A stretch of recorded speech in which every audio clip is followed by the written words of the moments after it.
Hello, grade 9 SMC. We are now on our last week for our topic in analytic geometry. The last topic is called the area of a triangle. So we'll learn how to get the area of a triangle that is plotted in a Cartesian coordinate system. So we have here the figure triangle with the piece of 1, piece of 2, piece of 3 as the coordinates of the vertices. So if the vertices of piece of 1, piece of 2, and piece of 3 of a triangle are in counterclockwise sense around the perimeter of a triangle, then these vertices are positively oriented with respect to the interior of the triangle, thus forming the formula of the area of triangle when it is plotted on a Cartesian plane. Okay, all you have to do is to memorize.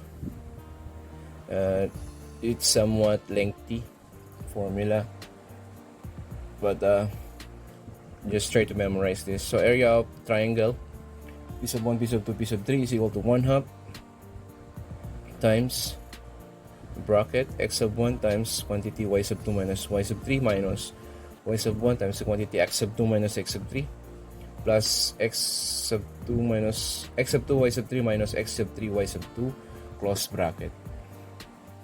So it's somewhat a lengthy formula, but I think you can be able to memorize this.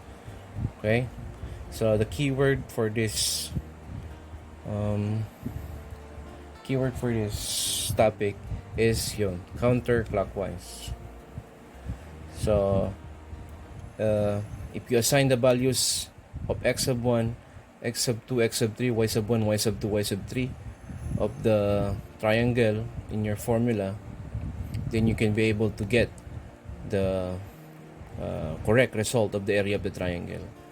But if you do not do it counterclockwise manner, but in a clockwise manner, then you will come up with a wrong answer. So dapat counterclockwise pa rin. So x sub 1 dito, x sub 2, x sub 3. So that means counterclockwise. But if you will assign values here as x sub 1, x sub 2, x sub 3, then you will come up with the wrong answer because that is a clockwise manner. That is a clockwise direction. So dapat counterclockwise. So if this is your x sub 1, x sub 2, x sub 3 dito.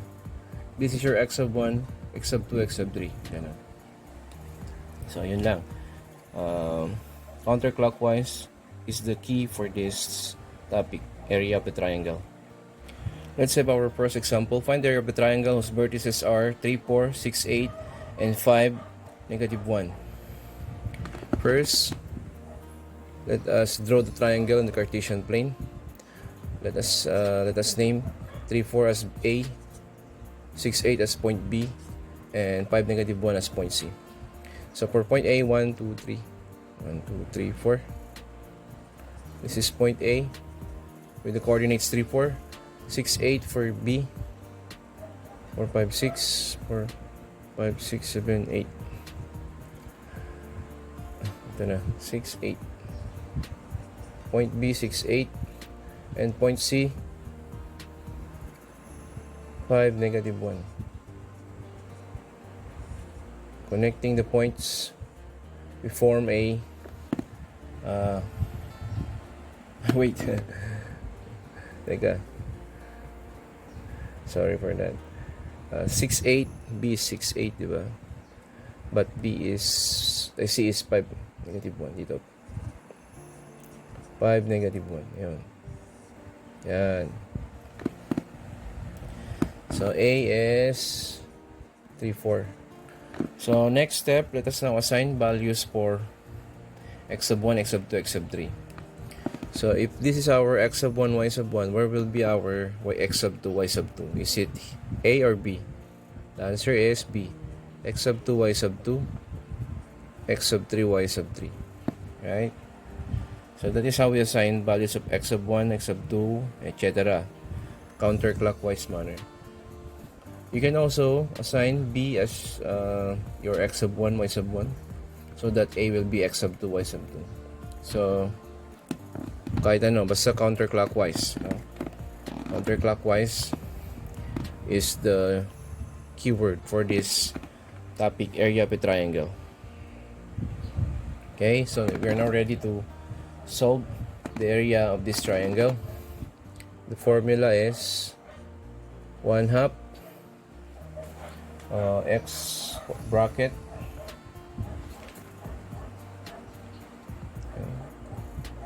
x sub 1 times quantity y sub 2 minus y sub 3 minus y sub 1 x sub 2 minus x sub 3 plus x sub 2 y sub 3 minus x sub 3 y sub 2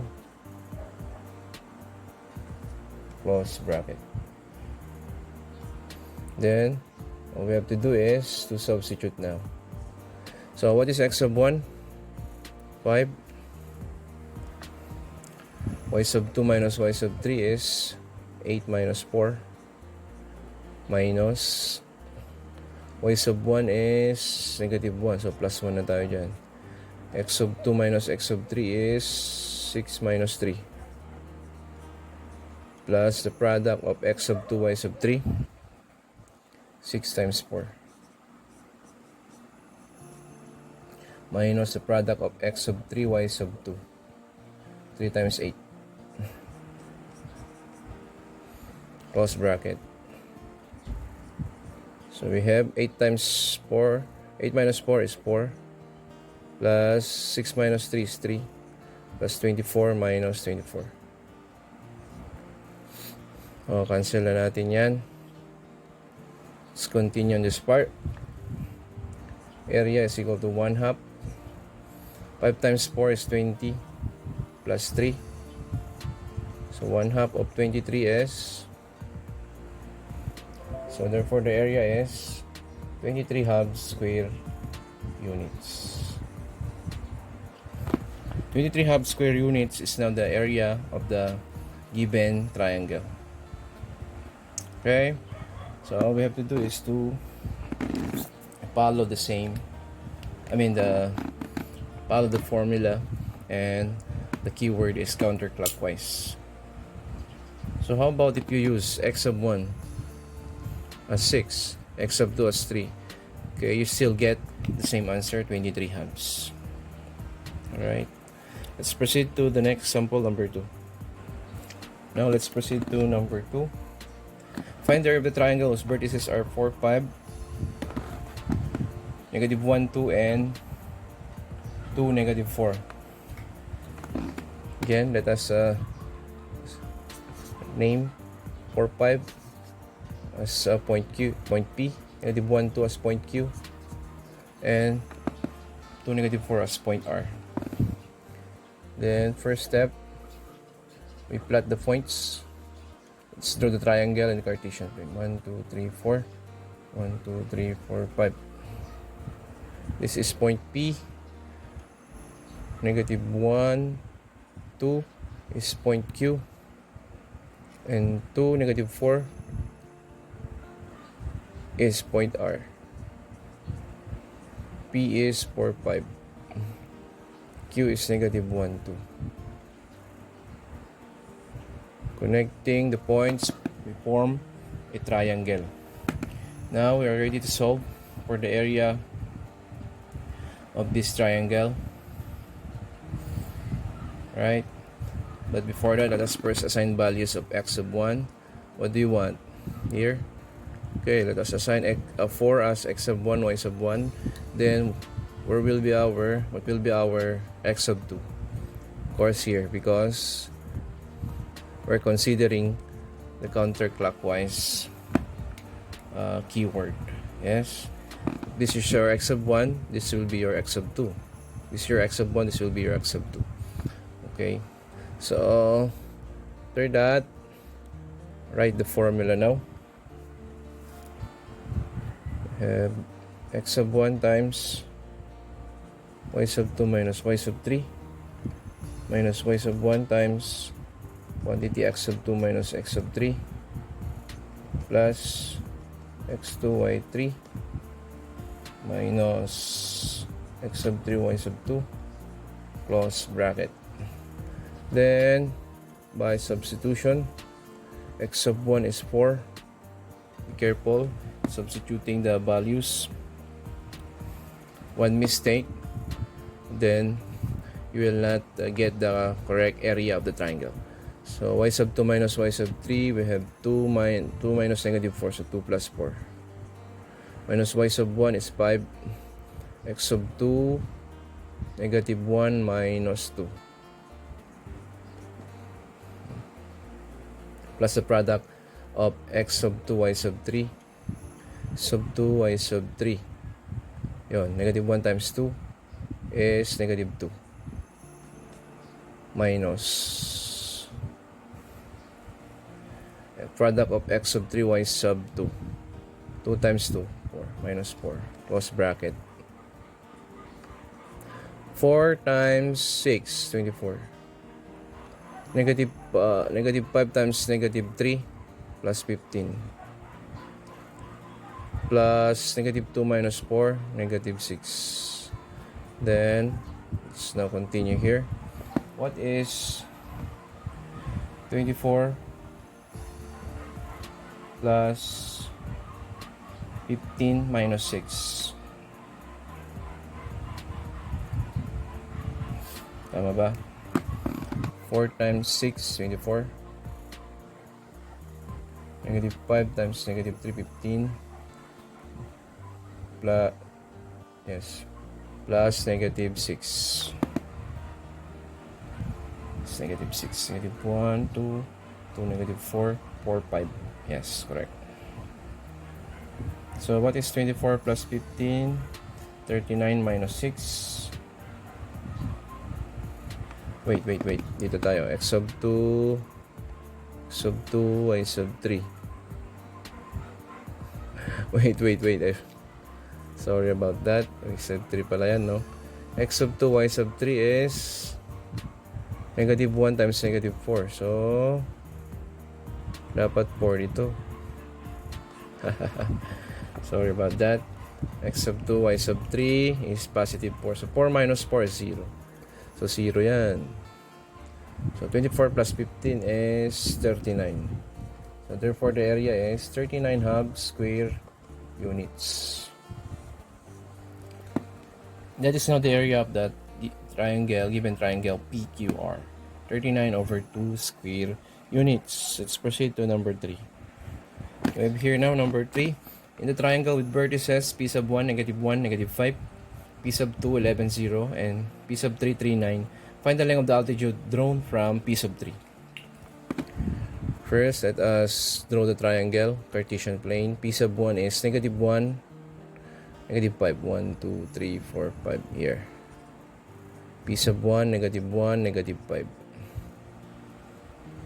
Next, P sub 2 is 11, 0. 1, 2, 3, 4, 5, 6, 7, 8, 9, 10, 11. P sub 2 is 11, 0. And then, P sub 3 is a 3, 9. 1, 2, 3, 4, 5, 6, 7, 8, 9. 3, 9. Yan, P sub 3.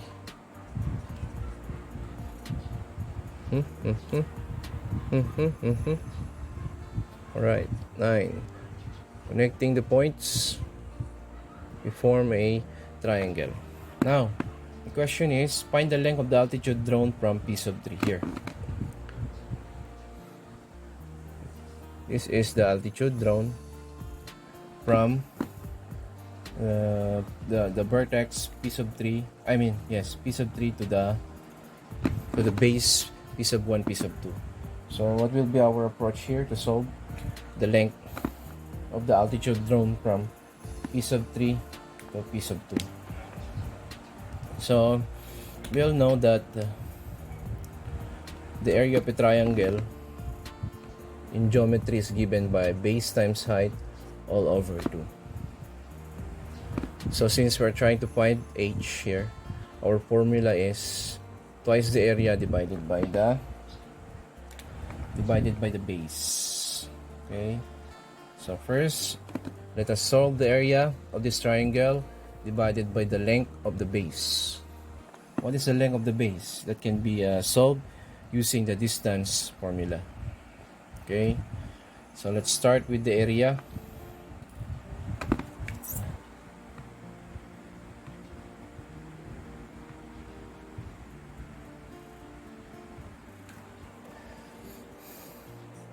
So area is 1/2 x sub 1 y sub 2 minus y sub 3 minus y sub 1 times x sub 2 minus x sub 3 plus x sub 2 y sub 3 minus x sub 3 y sub 2 close bracket. Then substitution. Okay, sub 1 y sub 1 x sub 2 y sub 2 x sub 3 y sub 3. So x sub 1 is 11. Y sub 2 minus y sub 3. 9 plus 5, 14. Okay. Dinerecho ko na. 9 minus negative 5 is 14. Minus y sub 1. Y sub 1 is 0. X sub 2 minus x sub 3. X sub 2 is 3. 3 minus negative 1 is 4. Plus product of x sub 2 y sub 3 negative 15 minus the product of x sub 3 and y sub 2 minus 9. Yes, wait, minus x sub 3 negative 9, so plus 9 yan. Close bracket. 1/2 11 times, what's 11 times 14?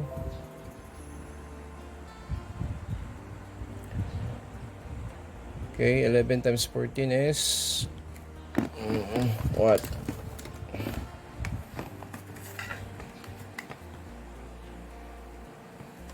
We have 154 minus 0 minus 15 plus 9. It's equivalent to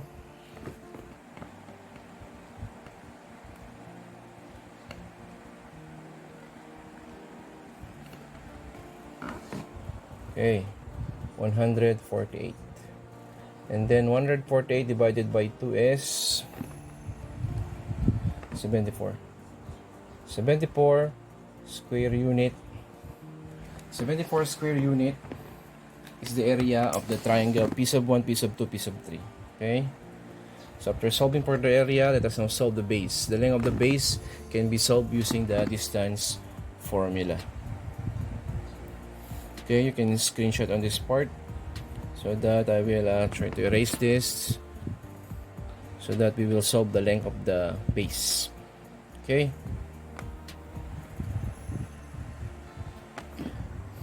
So the area is 74 square units. Now to solve the altitude of the triangle, let us first solve the length of the base using the distance formula. So the points involved are negative 1, negative 5, 11, 0. So subtract 11 minus negative 1 is 12. 0 minus negative 5 is 5 squared. It's equivalent to 144 plus 25. It's equivalent to square root of 13. Square root of 169. And the square root of 169 is 13 units. Yan. So meron tayong area. Already have the area, we already have the base, so we can now solve for the height or the length of the altitude of the triangle drawn from P sub 3. So 2 times 74 divided by 13. And 2 times 74 divided by 13 is 11.38 units. That is now the length. That is now the length of the altitude drawn from P sub 3. 11.38 units. So that is how we solve for the length of the altitude of a triangle which is plotted in a Cartesian plane. Solve the area, then the length of the base, then use the formula for height or the altitude, twice the area divided by the base. Okay, let's proceed to example number 4. Next, number 4. Find the area of the quadrilateral DFEG whose vertices are for D 0, -10, F 90, E 14, and G -4, -3. First, let us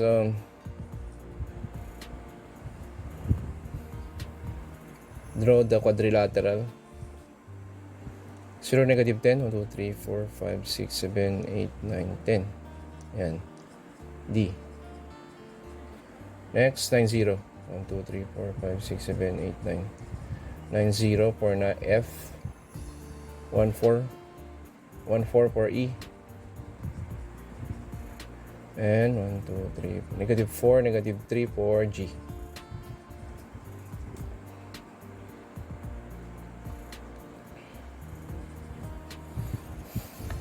Connecting the points, we form a quadrilateral. So how do we solve this? How do we solve this area of this, the area of this quadrilateral?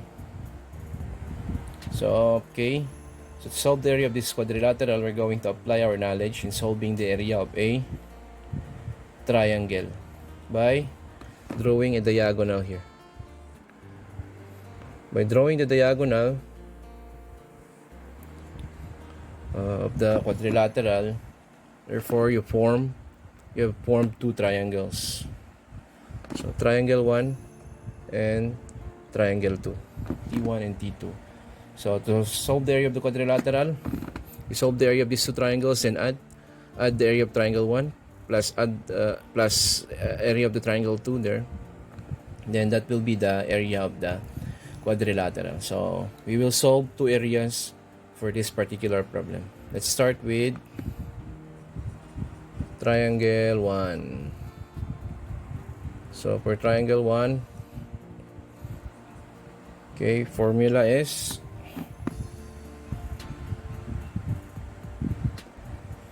okay, you know the formula here.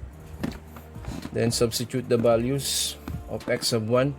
So for triangle 1, let us assign this as x sub 1, y sub 2, x sub 2, y sub 3, and x sub 3, y sub 3. So we're just focus our attention. We'll just focus our attention on triangle 1. So don't try to focus your attention on triangle 2. So for triangle 1, we have substitute x sub 1 is 1, y sub 2 minus y sub 3.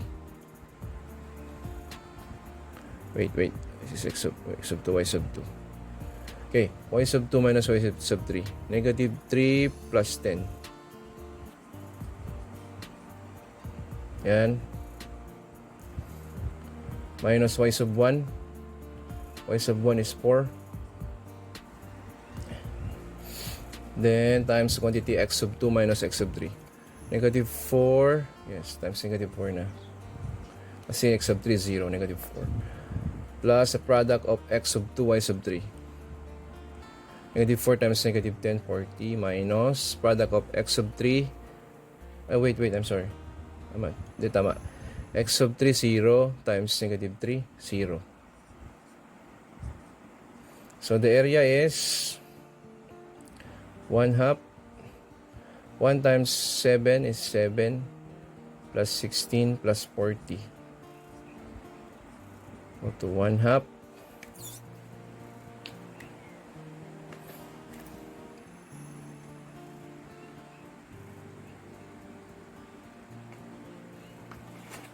Yan, 7 plus 16 plus 40 is 63. And what is 1/2 of 63? 63 half square units. Okay, so the area of triangle 1 is 63 halves square units. Now it's our turn to solve for the area of triangle 2. Okay, so you can screenshot on this part so that I will erase the solution for the area of triangle 1. Let us solve for the area of triangle 2. So for the area of triangle 2, same formula here, but let us erase this part because we will be focusing our attention on triangle 2 only. So This will be our x sub 1, y sub 1, x sub 2, y sub 2, x sub 3, y sub 3 for triangle 2. So the area of triangle 1 is 63 half units squared. How about the area of triangle 2? We have 1 half, x sub 1 is 0. Y sub 2 minus y sub 3, 0 minus 4, negative 4. Minus y sub 1 is negative 10, so plus 10. Times x sub 2 minus x sub 3, 9 minus 1. 9 minus 1 is 8. Okay. Plus the product of x sub 2, y sub 3, 9 times 4, 36. Minus the product of x sub 3 and y sub 2, 1 times 0, 0. So the area is 0 times negative 4, 0. Plus, wait, ano na to? Lumutan ko na. Minus, plus 10. Plus 8 ba to? Kalimutan ko na. Wait, 0 times, yes, negative 4. Plus 10. X sub 2 minus x sub 3, 9 minus times 8 pala, sorry. Wala. Alright, 0 plus 10 times 8 is 80. Plus 36 minus 0 is 0. So, what is 80 plus 36? 80 plus 36 is 100. 116. What is 1 half of 116? It's equivalent to 58 square units. So the area of triangle 1, 63 half square units, while the area of triangle 2 is 58 units square. So what is now the area of the the quadrilateral DFEG? So the area of triangle 1, 63 half units square, area of triangle 2, 58 square units. Therefore, what is the area of the triangle DFEG? It is equal to the sum of area of triangle 1 plus area of triangle 2, add 63 halves plus 58 square units. So the area of triangle DFEG pala. DFEG is, what is 63 halves plus 58 square units? That's equivalent to 89.5 square units. That is now the area of triangle DFEG. Okay, that is how to solve for the area of triangle, quadrilateral. Okay, draw the diagonal and solve the area of the two triangles. Then add. Right, let's proceed to last number 5. So for our last number 5, find x when the area of triangle is 32 square units and with given vertices at negative 3, 0, 3, 4, and x6. So for the given, the area of the triangle is 36 square units. And then let us assign our values of x sub 1. For negative 3, 0, this will be our x sub 1, y sub 1.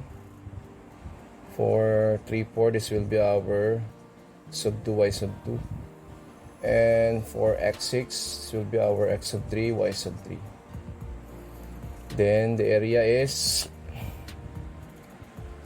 then for the area of the triangle, write the formula in finding the area of triangle here. Then substitute. 32 pala, no? 32. 32, then 1 half. X sub 1 is negative 3. Y sub 2 minus y sub 3, 4. 4 minus 6, negative 2. Minus y sub 1 is 0. X sub 2 minus x sub 3. 3 minus x sub 1. So what we're trying to find here is the value of x. X pala yun, x. 3 minus x.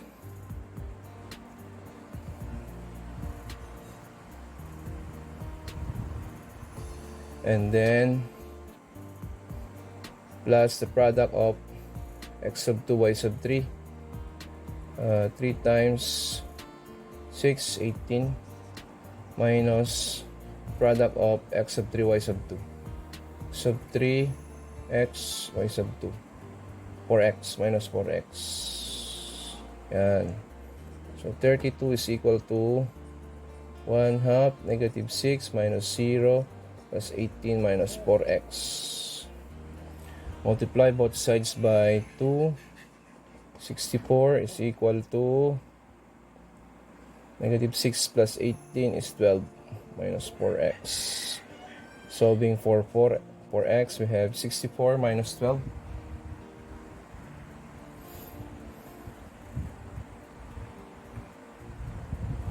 Wait, sorry for this. It should be positive because negative 2 times negative 2 is positive 6. So 6 plus 18 is 24. So 64 minus 24 is 40. Therefore, the value of x is 10. So the coordinates for the third point is 10, 6. So that ends our lesson on the area of triangle.